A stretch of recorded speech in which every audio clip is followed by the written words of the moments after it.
move on to our next session, which is called Disabled Voices from Palestine. And we're going to screen a short film which features students living with disabilities from the Islamic University of Gaza, detailing their experience during the war over the last year. This is a group of students that underwent media literacy training and then were able to put those skills into, unfortunately, into, advocating for their, their needs and their voices through this project. So I will hand over now to my colleague Ella, I think, who will play this short clip. It's a short film. I think Nazmi just wants to say a couple of words before we start. Yes. Thanks. Okay, thank you, Dina. Thank you, Ella, and let me welcome everyone who is attending this conference. Before just showing the video, I would like just to say that this video has been made amid of the darkest times in Gaza history, marked by prolonged siege, relentless bombardment, frequent forced displacement, systemic violation of human rights, and yet Palestinian University graduates and students with disability have tried their best to raise their voices through their testimonies from the Islamic University of Gaza, where they shared powerful accounts of their suffering, daily life experiences, as well as loss, resilience, and hope. The film you are going to watch, titled Voice Notes from Palestine, amplifies their real experiences and sheds on some of the challenges, resilience, and lights of this marginalized and often overlooked sector of Palestinian community. This documentary film is an outcome of the Disabled Voices from Gaza project, led by the Islamic University of Gaza in partnership with Action on Armed Violence Institution in the UK and in full collaboration with the University of Birmingham. This project empowers Palestinian students with disability to share their lived experiences both under siege and during wartime through creative narrative methodologies and media and information literacy skills. The initiative or this project is funded by the Disability and the Siege Project, supported by the AHRC. Now I invite you to watch the film, which echoes the slogan, "Nothing about us without us."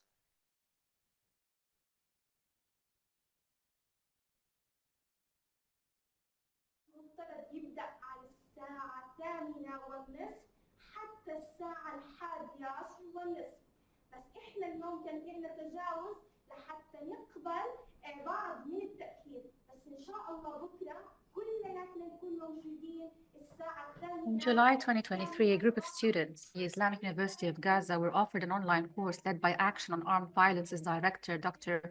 Ian Overton, and occupational Dr. Nazmi.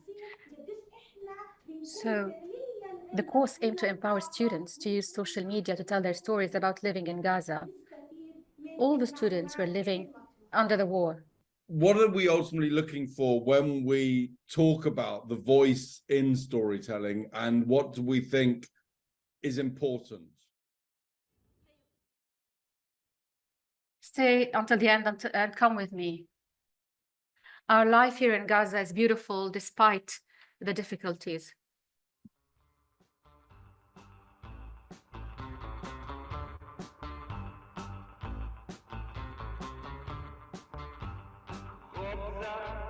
Me at 2 years old, my brother and I grew up together, newcomers, another brother and sister, began losing my sight at age 12, never gave up, graduated university, found a job.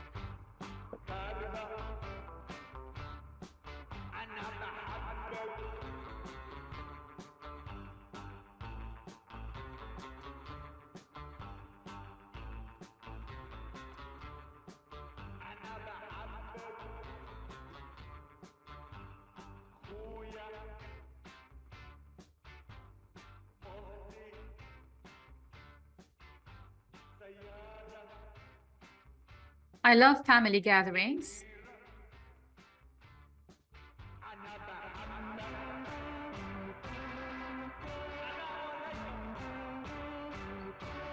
Hanadi doing coffee. I'm Dina Shper, and this is my life. This land is like an olive tree.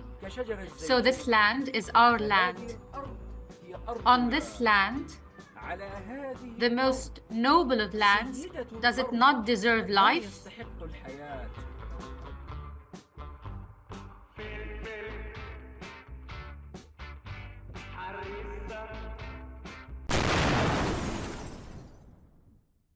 On Wednesday, 11 October 2023, the IDF confirmed it had bombed the Islamic University of Gaza.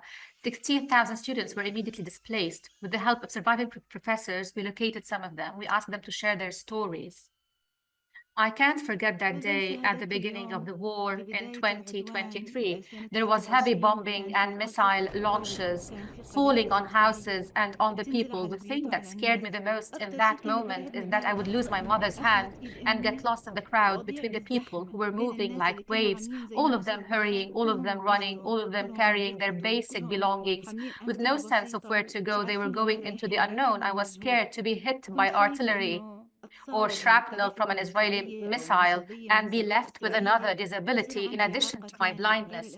And when we arrived at this unknown place, which we knew nothing of, we began to set up our own tent, which was made up of bits of material, plastic, and nylon. The rain would fall through the plastic. We didn't have enough coverings either. 3 or 4 of us would share a bed, a cover. But I, as a blind person, I struggled with not having my privacy. I wasn't used to this place. Everything inside the tent was messy. I didn't have my own place to put my things. I don't know where are my things. I always needed someone to help me. There is no independence. Just imagine the level of stress that I was feeling at the time, and I'm feeling now. I don't know anything about my future. There's no horizon for this future. Now, as I speak to you, I can hear the sound of warplanes, the surveillance drone sound. We looked for the essentials, not looking for jobs, electricity. Now we're looking for water. We're looking for food. This has become our greatest ambition.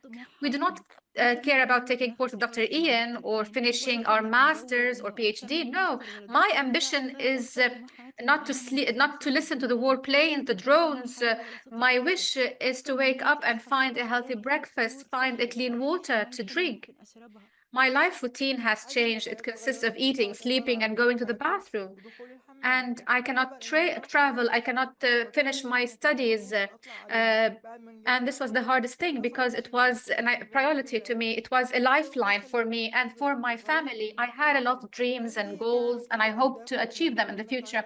I dreamed to travel to Indonesia and Ireland to explore these countries. Everything changed when the war on Gaza began. I lost all my dreams and goals, and I truly felt what it means to be a person with disability. In the second week, there was an invasion in our area, and we were surrounded for 13 days. It was the worst 13 days of my life. We didn't even see the sun. We couldn't make food either. We only drank water and ate dates or lemons because that was all we had. It was winter and it was extremely cold. Me, my aunts and grandparents, we slept on the floor without any blankets. My back was in pain. I used my bag as a pillow. Regarding the bathroom, I went once a day because it was dirty and it was not fit for human use. After the siege, my mother carried my wheelchair because I couldn't push it on the street. The roads were difficult for even for the healthy people. So what about us as the disabled? My cousin carried me over the rubble, over the electricity cables, over the dead bodies. And the other thing is that I suffered a lot because there was no internet. It was exhausting to walk long distances with crutches. I've walked an hour just to send you my story on the internet. I've tried, and this is all I can send. I don't have the internet for 3 hours at night. I struggled a lot during the war. It was hard for me to move at all. I cannot walk, and we're always moving from one place to the other. We were able to escape to distant places, and it was harmful. I would queue, and my back would hurt because I was queuing only to get water, and no one showed mercy and put me ahead of them. Also, I developed breathing problems. I felt tightness in my chest when I walk. I struggled to find food because there was no food, and I suffered from malnutrition.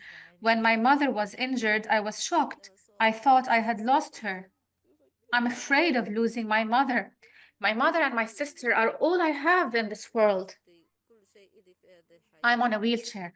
I've struggled to go to the bathroom because I have absolutely no privacy in these bathrooms. So I would hold it for, so I went for long periods without going to the bathroom, which experience, so I've had chronic infections and inflammation because of that.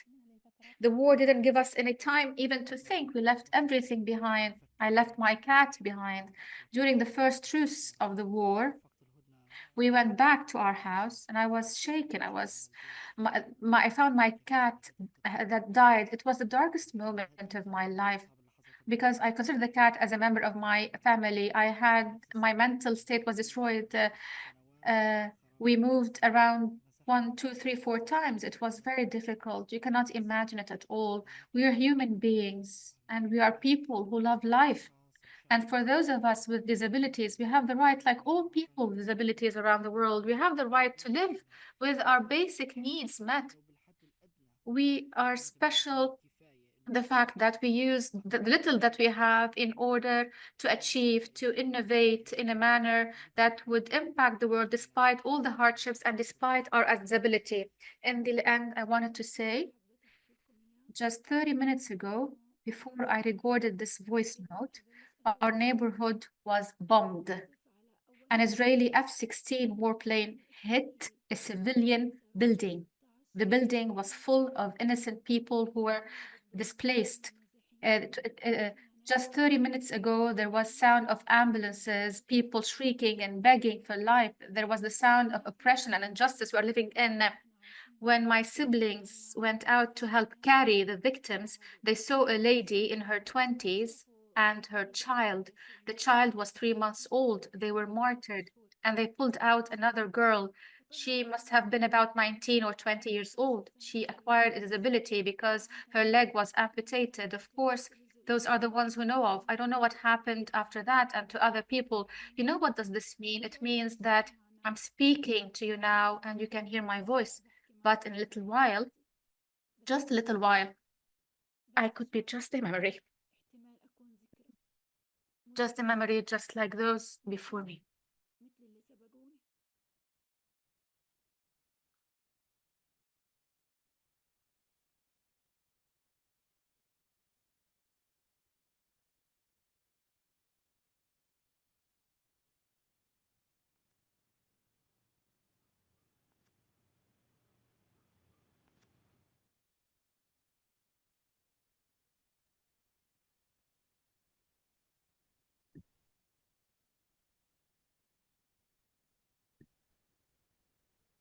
Thank you very much, Nazmi.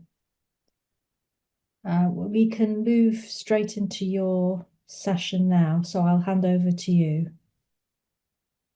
Just I would like to say that this film was made accessible as it was produced into 2 accessible formats with audio descriptions in Arabic and English, and Arabic Sign Language and International Sign Language. So there's several versions of this to make accessible in different languages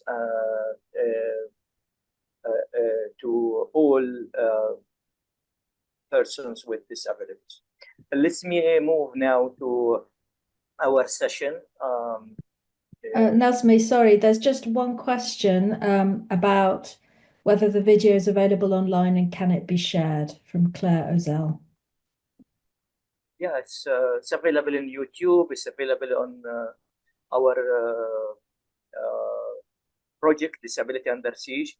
Maybe Sarah can share the link now on the chat for everybody.